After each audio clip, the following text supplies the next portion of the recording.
Tell me when to go. Okay. All right, this is Tuesday, January 13th, 2026, and I'm going to call this meeting to order of the West Valley Board of Directors study session. Let's please stand for the Pledge of Allegiance. Flag's right over there. Ready? Begin. I pledge allegiance to the flag of the United States of America and to the republic for which it stands, one nation, under God, indivisible, with liberty and justice for all. Okay, on the study session, there are no changes to the agenda. There's no communications and no discussion items. We're going to be going into executive session until about 6:55, and there will be no action taken. The executive session is performance of a public employee. It's our superintendent's mid-year evaluation. Thank you.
It's ready.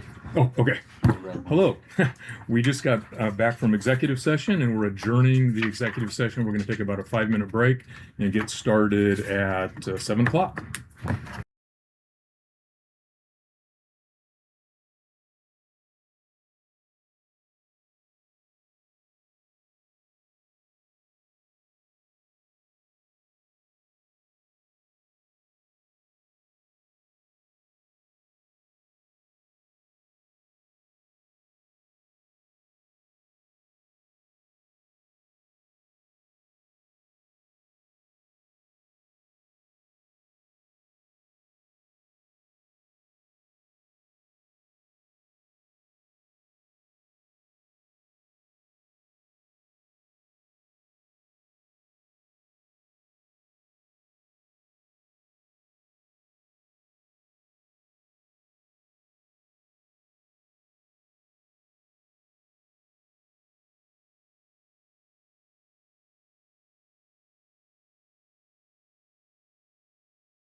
All right, welcome. This is Tuesday, January 13th, 2026, and this is the West Valley School Board, and this is our regular session.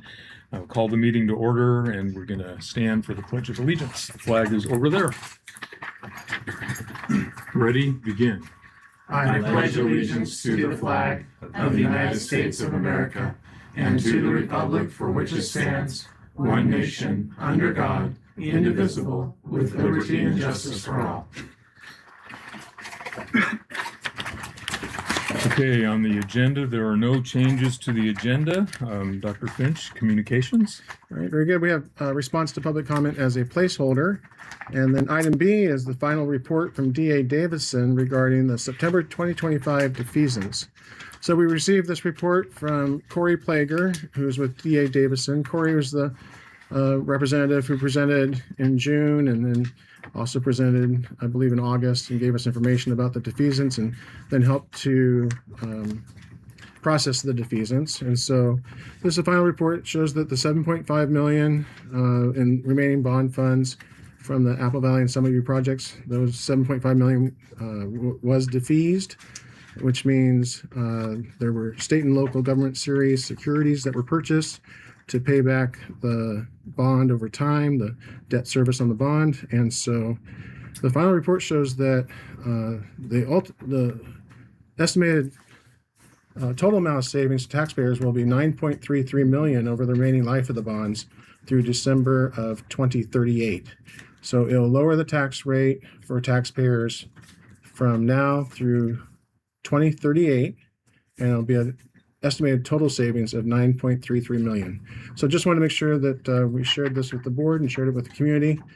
And then also, we do have an item later on the agenda, a discussion item, because the board had previously said that they wanted to consider policy so that in the future, if there were any remaining funds, it would be the policy of the West Valley School District that those funds would be defeased. And so we'll have a discussion about that later in the board meeting. Great.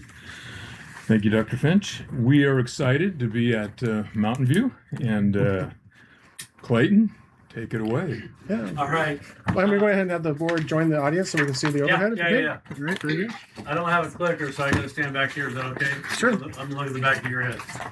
Just talk nice and loud so Oh, the I'm loud. I'm loud. recording can hear you. So I got to say first, and I was telling Mr. Wolcott this at the not signature gathering, but the voter thing at the fire station last week. I had a really comprehensive, really well planned, really well laid out presentation. Started on December 18th. My laptop was updated over the break. I had my Microsoft autosave every minute, so I don't save my stuff. So Tuesday, this was due Wednesday at 3 o'clock. Tuesday afternoon at 2 o'clock, I realized it's gone. So okay. So, but the original presentation, there was kind of a theme here, things that are making a difference at Mountain View. So the first part of this is the things that are making a difference are 100% the strategic plan. That's not part of this because I didn't want to dig back out through all the data and all that kind of stuff. So I'm just going to talk through that. But without a doubt, I've been in West Valley since I think 2001. A graduate of '87. I've been here for a long time in education, and I think in the last couple of years with our strategic plan, things really seem like they're finally aligned in everything we do, and we're seeing the results of that alignment. The first one I want to talk about is culture of safety and belonging. And you're all familiar with the Center for Educational Effectiveness Survey, but we also do every couple months, all elementary principals for grades 3 through 5, we do just a quick 3-question formative survey. And that one gives us really good results. Do you feel safe at school? Our kids report 95% of them feel safe at school. Are most students respectful of others at school? 83%. Now, there's a discrepancy between the CEE data and the formative data because I think they get a little bit of survey fatigue when they have to click through 30 or 40 items, whereas they're clicking on 3 and it takes them 5 minutes. I tend to believe my data first. Okay, but then I'm going to. Oh, you'll do that? Yeah. Okay, good. Thank you.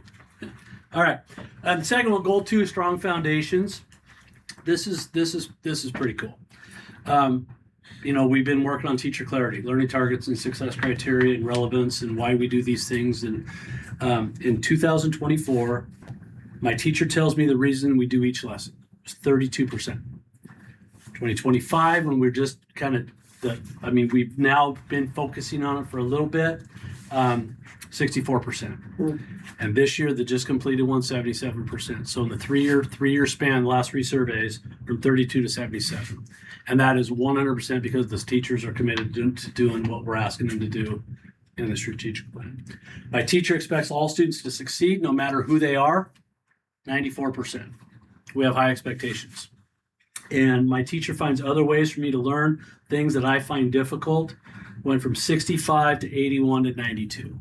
So you can go, and it's like a dumpster fire when you start looking at chasing the rabbit hole of all the stuff that we have available to us, and it's all really good. Second item, and which brings us to this right here, is things that are making a difference in Mountain View 100%, even more so than the strategic plan, is this young lady in our fine arts program. Kids are excited. They like fine arts.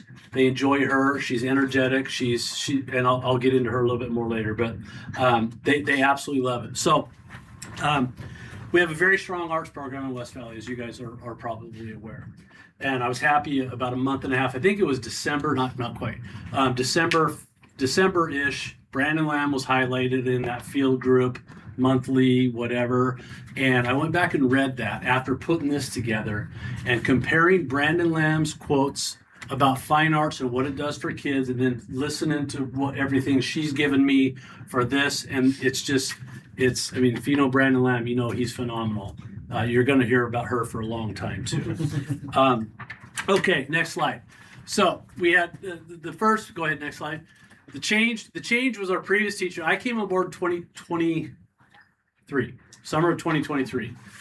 I show up. Oh, by the way, you're getting a new portable. Supposed to be done by the start of school, right? We got occupancy over Christmas break. So our music teacher was a traveling music teacher. She only taught music. A couple months later, she announced her retirement. I don't know if there's a correlation, but teaching in the library and teaching in classrooms, she said it had nothing to do with that. She needed to take care of her mom. So the challenge, next slide, the challenge is finding somebody. So we started like, can we do this? It's always been music. It's always been, Mountain View is very traditional. It's always been music. So can we do this? And if we're going to do it, we're going to do it right. So the goal then is to the challenge was to find someone qualified to teach all the standards and only do it working half time. She works 2.5 days a week. And the goal, again, would be to make fine arts a place where kids enjoy it, where they're comfortable, where they gain confidence. Next slide, please. So as I was going through applicants when we had this posted, I'm one of those guys that looks at everything, and I try to have everything brought to the table. So when I have an interview committee, teachers that send for a certificated position, they send out emails. People get the email, a reference. Nobody ever does them. Ruth Vaselka did this. I'm not sure if you guys know Ruth. Ruth is phenomenal. She's a legend. This quote right here, this is just a small snippet of her survey. And I just found this in my documents from my interviews. These qualities, combined with her ability to help students navigate challenges and find confidence in themselves, will undoubtedly contribute to her success as an educator. That right there is like ding, ding, ding. We have to hire, or we have to interview this lady. Not hire her, we have to interview her. So next slide. So we scored. We got this lady right over. This is Mrs. Wilson, Sarah. She was the first year. She graduated 2023, I think, December. Yep. 2024. So Ruth's little quote there was in December. So she had just finished and applying for jobs. Unfortunately, fortunately, she was still around in the summertime. She was a first-year teacher last year. Keep that in mind. Looking at her resume, she's a Melody Lane performing arts instructor, performer in many productions. She does private voice, piano, ukulele, and guitar. And the big one here, she volunteered with Ruth. In the West Valley Theater Arts Program.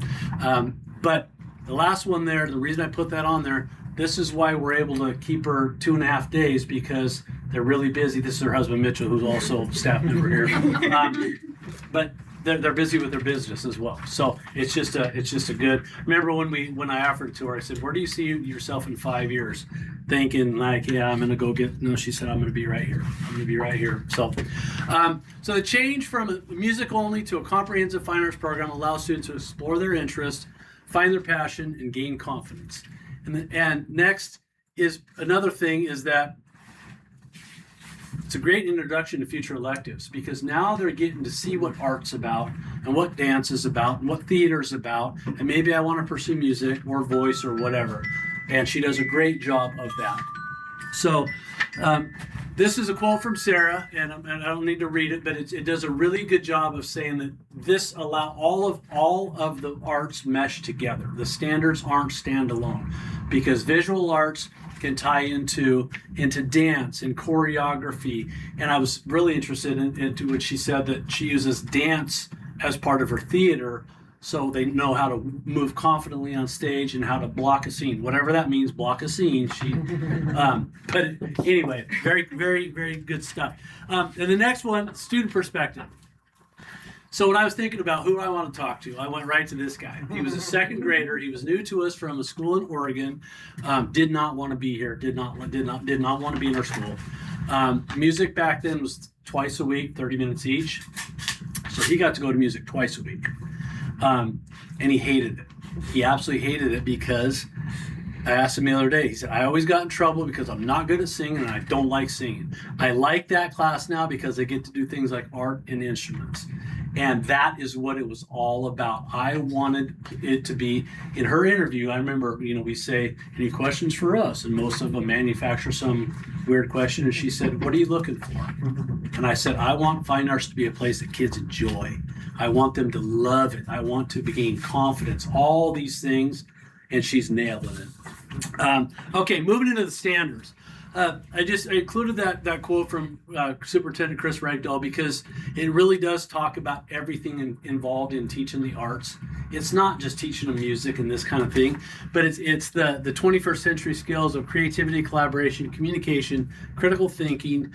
But it also talks about how to explore strategies for learning, interpreting, and most of all, expressing their thoughts. Some kids express their, I don't want to get into the what ifs, but so the standards, we have music, we have dance, visual arts, theater, and then media arts is also one of them. We're not currently teaching that. I say we because of space limitation. She does teach in a portable, and of course there would be budget restrictions as well.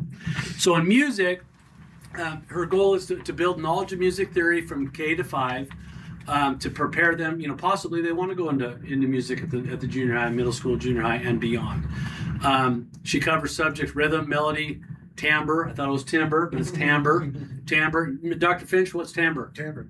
It's like the sonority of the sound, or sweet and beautiful. Sonority, yeah, timbre. I had to look it up. Yeah. And expression. They develop their instrumental and vocal skills. I mean, it's just so cool to go out there and see the little guys with their rhythm sticks, and they're they're playing music, but they're doing it. She introduces musical notation, 8th notes, 16th notes, and she gets them clapping and all those kind of things.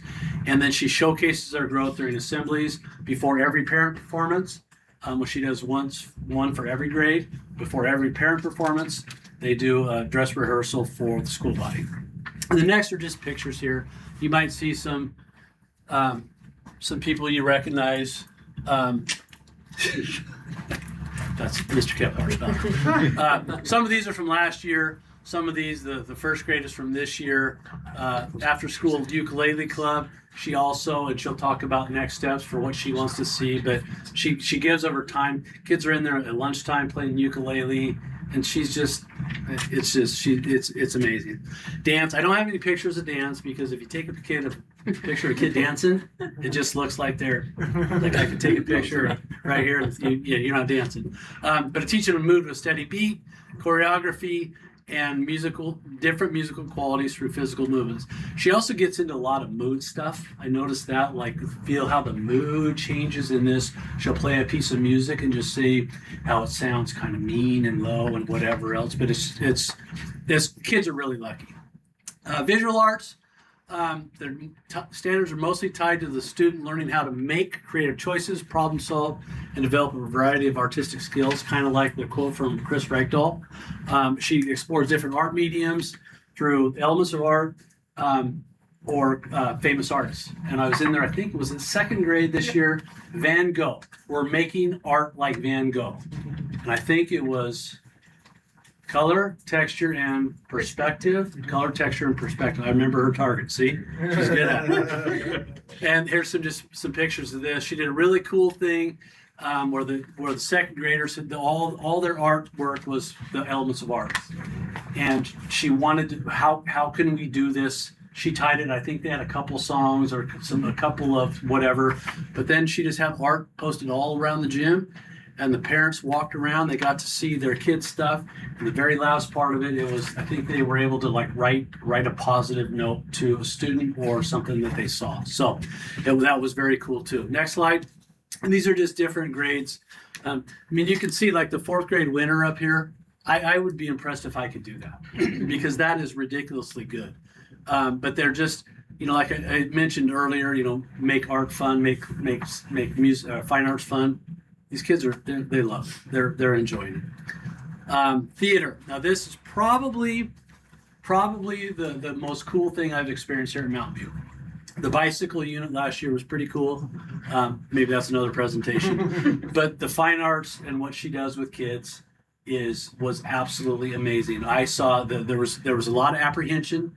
Well, because we don't have lapel mics or anything like that. We have a stage that just risers at full flat.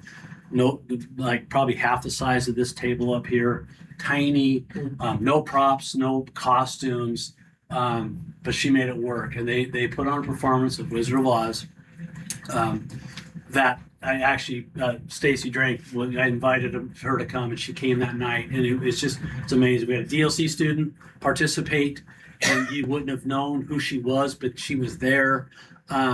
But she uses the other arts as well. That's like a culminating experience where the kids are making their backdrops, using their visual arts, instruments for sound effects, their dance skills, of remembering the choreography when blocking the scene and moving to confidence. So it's not just acting. They're putting all of this stuff together. And then next slide. They gave up their recess. We didn't take it away, but they gave up because they knew they had to build the set. I remember when they were painting the yellow brick road. It was this long and it was a mess, but it turned out so cool, and the kids absolutely loved it. And then so this is the stage. This is their. I guess it's a little bit bigger than this. Practicing their lines in the stage. I included this picture down here because you see there's two Dorothys. Because there's so many kids that wanted parts in this that she had one act for one class and the other act for the other class. So we had two lions, we had two Dorothys, we had two of everything. And then the stage crew, and they'd have to clear the scene. The stage crew would run out there and change it, and they'd come back, and then the next one would go up. This Dorothy that's on the screen right now, she's supposed to step up and say, "Hi, my name is Dorothy," and she says, "Hi, my name is Harley," because that's her name. It was just the student body they absolutely loved it. But all the apprehension of not being able to hear and not all went completely out the window when our kinder through fifth graders were absolutely silent for what was this, probably 30, 35, 40 minutes of fifth graders talking and acting. It was just amazing. And this year's performance, and I'm putting this up there because I want you to be there, Peter Pan, March 26th, and you're all invited. She will be doing two performances because she has so many kids this year. She's already started casting. Nice. She had two performances this year because so many kids wanted parts. So one class is going to do half of the student body. The other class is going to do the other half of the student body. And then in the evening, we're going to do this class parents are going to come in and this class parents are coming in. So she's young, she's energetic, she's really good at what she does.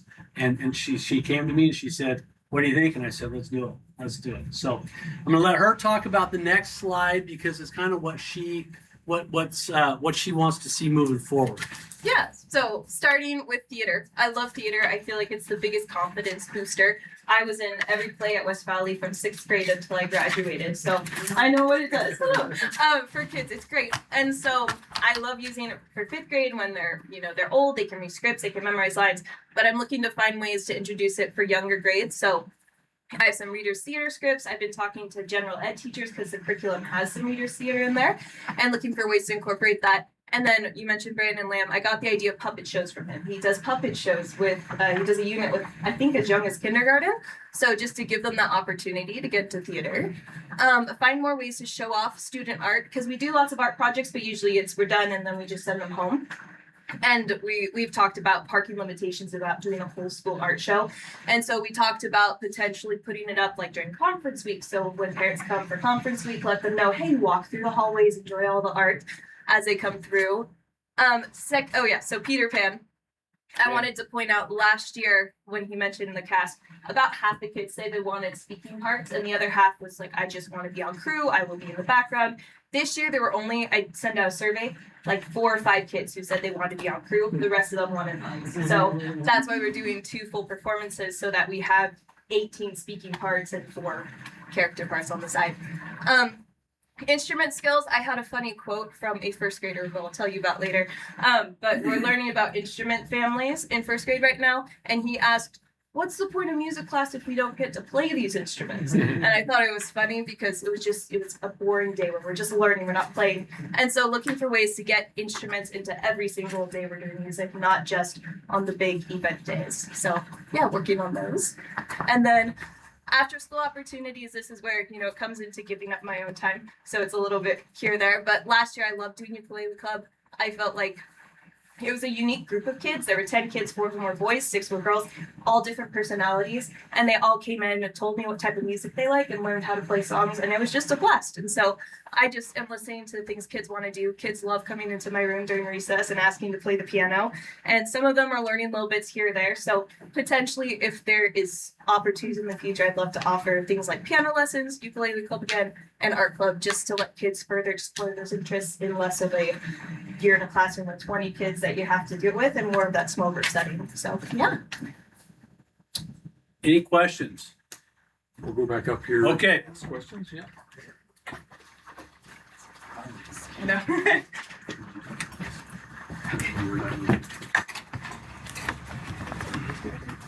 So first of all, I'll say one thing. For losing everything, you did a great job. Thank you. I appreciate that. You're welcome. I had IT. I think I told you IT Yeah. remoted into my computer, and they tried everything, and every time it kept coming up December 18th. Defeat. And 2, I love the variety. Yeah. You have a little bit of everything, even understudies. That's awesome. So I appreciate that, and I was just encouraged by the whole presentation. And one little statement maybe wasn't a big deal, but it got my attention. It's also a great introduction to future elective choices they had off in middle school and beyond. So I like that forward thinking. So appreciate that. Others. And I'll just say, so all my kids went all the way through Mountain View, and last year was Macy's last year. And so she's at the middle school now, but last year when we went to the Wizard of Oz, it was, just night and day difference between the fine arts they had before. And I'm not saying anything about the previous teachers, just that you were doing an incredible job. Thank you. And then Macy was part of the ukulele club. Mm-hmm. And her sisters are musical, but she's not. Like, she's the athlete in the family, but she wanted to come and do it, and so great job. And then I will say also, cool thing that, and maybe Mr. Finch paid you before, but one of the things we've heard on the admin level is teacher clarity, and we're trying to implement that. And so to hear you talk about it, without, the prompt or anything, and to know that it's being implemented down here is, I think, just encouraging both ways. So great job. Thank you. Thank you for your presentation. Oh, one question. You described what timbre was, but what is sonority? Well, it's also like whether the sound is harsh or if it's very sweet and mellow. So Okay. there you go. Okay. Are you doing all of this in the 30 minutes time? 40, we study? have 45 once a week. Oh, wow. Yeah. So you're not bleeding into gen ed time at all right now? Okay. I wonder if there's ways to partner, with ELA and to do both, so you have more time, because I think what you're doing is amazing, and the kids are so engaged, right? And Yeah. so if there's ways to incorporate it so they can spend more time gen ed teachers generally want more time with their students, Right. so that would be a hard. Now they do things combo when they're rehearsal. They do give up some time and have both classes come to the gym and do a run through and things like that. But yeah, thank you. Yeah, and Brandon and Ruth are both good friends of mine, so I know they're amazing, and I'm glad that we have more people like them because Mhm. all kids need somebody like that. So I'm excited that you're here. Can't agree. Sarah, I really appreciate your thoughtful approach to just making sure there's confidence in a variety of opportunities. I'm so encouraged to hear everything you're doing. What challenges are you most excited to overcome this year? Most excited. It's a good way to word it. I think I need to prepare for this one. I'm looking forward to the play again. Last year, the 5th grade group of kids were very with it, and this year's 5th grade group is also wonderful. But just being sure that we're showing up and putting in the work and getting things memorized so that we're ready to go when it's time to put on that performance, especially since we are doing you have a whole play that you have to memorize and getting into it. But I'm confident. I feel like the kids are motivated because they're excited about it. They got to see the kids do it last year. And I love that they think it's something cool. I think he mentioned he had some kids coming in early in the year asking, do you know what the play's going to be this year? So just building up that excitement for it so that they want to put in the work for it. Very cool. Thank you. Do you have any wishes or dreams or anything else you want to do that's going to be open for families to come see other than this one play? I mean, not that that's not amazing. I mean, I would love for people to come watch all of them. Like 2nd grade's doing a friendship themed one on February 5th. Oh, wow. Then we're doing music around the world with 4th grade where they're doing all the instruments there's an African song, there's a Dutch folk song they're doing. That one is on April 24th. Or I could look at it. No, that's but fine. yeah, Awesome. all Okay, the so grade there's levels have definitely other things happening. Yeah. That's And so it doesn't cool. have to be just, when your kids are in it. I'd be open to people coming to all of them. The kids love seeing the big audience. So yeah, Great job. thank you. Thank you guys. Thank you so much. Thank you. Appreciate it. Appreciate it. All right, next on the agenda is public comment of non-discussion agenda items. And we always read this statement every time, so I will read it. Members of the public who would like to provide public comment will sign in. Speakers will be called in the order that they signed in to speak. Speakers will be given 3 minutes for their comments. Public comment is not the proper forum to address concerns about a specific staff member. If a person has concerns about a specific staff member, they should make an appointment with the superintendent to address their concerns. Okay, so I have one sign up here for Amanda Nelson, and I see that the swim team people are here. So welcome. And are you the only one that's going to talk, or are other people are welcome to talk? Just me. It's just a brief. Okay. Would you like me? Yeah, or yeah. should Well, I- come on up. Yeah. There's no podium because we have these cameras like this now, so Yeah, no worries. sorry. So, And I'm gonna read just because I'm not the best. that's at speaking, fine. But We will listen. You got this. yeah. Good evening. My name is Amanda Nelson, and thanks for letting me speak tonight. I'm here on behalf of the West Valley Girls Swim Team. Some of the girls are here, and some parents. You can see them in the back there. I know that our AD and school districts are aware of the possible closure of Lions Pool. And so that's been flying around. That's where our school practices. That's where actually all the Yakima Valley and beyond practices. And I just want you guys to know that I am part of a small impact group that's working with the city and Lions Pool right now. We're working on ways to keep the pool open. And if it's permanently closed, which we hope it's not, but if it is, we are also looking at other options for a place to practice. So just a quick little FYI, we don't want to lose our funding for swim team. We want to keep boys and girls swim team going. These athletes, it creates opportunities for them to pursue their passions and gain confidence, like you guys were speaking about earlier, and also the possibility of scholarships. So that's it. Thank you. Okay. Thank you. Thank you so much. Thanks. Are you sure no one else wants to talk? Because you're welcome to. I don't want to put you on the spot. Yeah, Okay. no worries. They're All right, just here to show Great. that they love their swim team. Yeah. Great. Thank you for Thank you coming. very much. Thank you. Thanks. Appreciate it. You're welcome to stay for the rest of the meeting, or you're welcome to leave. Too, so you won't hurt our feelings. All right. Thanks. Yeah. Yeah, well, I'll do it in response. Okay. Oh, and just so you know the order of things, when there is a public comment made, we do respond to that at the next meeting. I saw that. And That's if you're great. not here, you'll see Of course. the report. So Thank you. okay, thank you so much. Thank you, swim team. Okay, next is number 8 on our agenda is action items, and the first one is approval of our minutes, and it does say accidentally December 16th, 2026, and I don't think we've had those minutes yet, so it is 2025. So I will entertain a motion to approve the December 16th, 2025 minutes. I'll make a motion to approve the minutes from last board meeting. Okay, there's a motion. Are there any discussion or any corrections of the minutes? Okay, all in favor of accepting the December 16th, 2025 minutes, say aye. Aye. Opposed by the same sign. Approved 5-0. B is approval of travel requests, and we have 10 of them here. And I will, hopefully you've read all those over. I am going to make a motion to approve all 10 travel requests. And is there any discussion or questions about any of them? I'll second that motion. Okay, any discussion? No questions. Okay, hearing none. The motion to approve the travel requests signify by saying aye. Aye. Opposed by the same sign. Motion approved 5-0. I'll go way down the list past all the travel requests.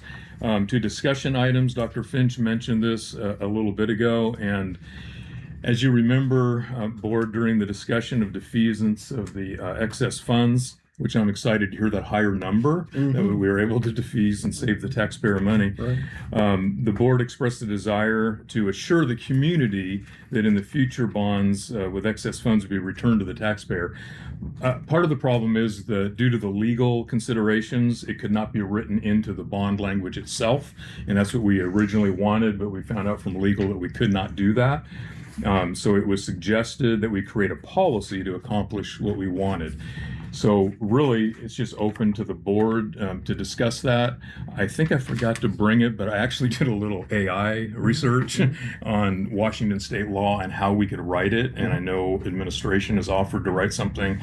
I'd be happy to give you what I put Yeah, that'd be together wonderful. just as a starter point.